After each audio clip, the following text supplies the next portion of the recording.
to us that there's so much we can do. We've had lots of wins too, right? Tent City, right? All the work that Mel King did. We've had a lot of wins. The fact that that Roxbury didn't get knocked down to have a highway running through it, that was a win that the community led, because people said, we recognize there's a system, but let's figure out what we can do in spite of the system to try to get what gains we can get, as we're also trying to fix ourselves in the system. So just wanted to put that out there as we think about the challenges and the opportunities to confront these issues. And if you haven't seen it, there's a movie, I always mess it up, Toy Soldiers, something Soldiers. But it's basically a kid's movie of animated characters.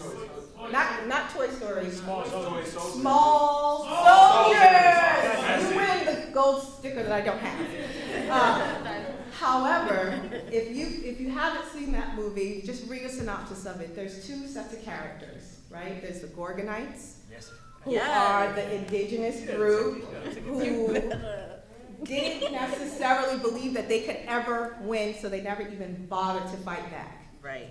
They just took it, hid, and had all of these kind of strategies that were all about not fighting back and not working in spite of, right? And in the opposite side, the actual soldier dolls were the ones who were the aggressors, who had all the guns and the tanks, and they had all the armor, and they were going after them.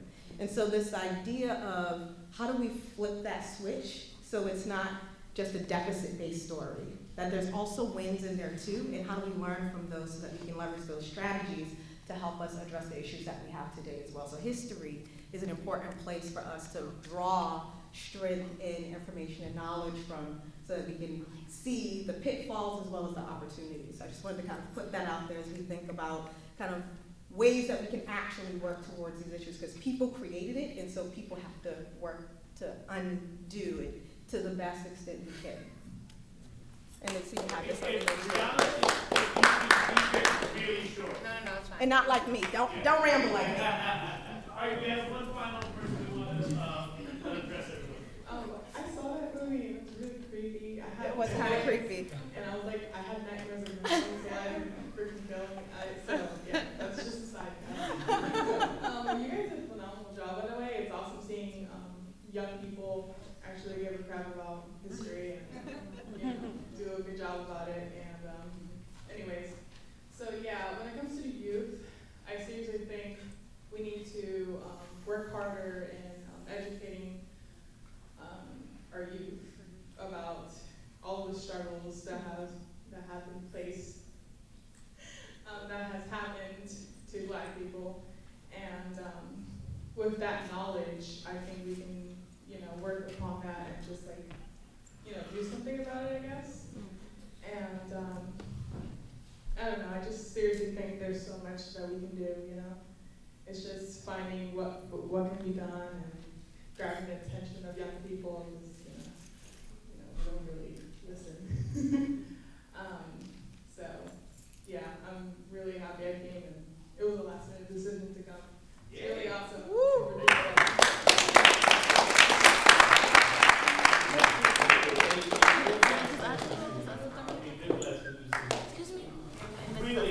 Really quick. Hi everyone. So I said earlier that I started working in DSNI earlier this year. I'm too close. My bad. So I work for the Youth Voice Project, and this upcoming Thursday we're going to be having a showcase from I think 6 to 9. There's some flyers in the back. You guys should totally come, because it's showing what we're doing at Youth Voice Project and how we are putting youth voice at the center in decision making around youth voice. So if you guys want to come, you're welcome. Where? At DSNI, 504 Dudley Street, Thursday.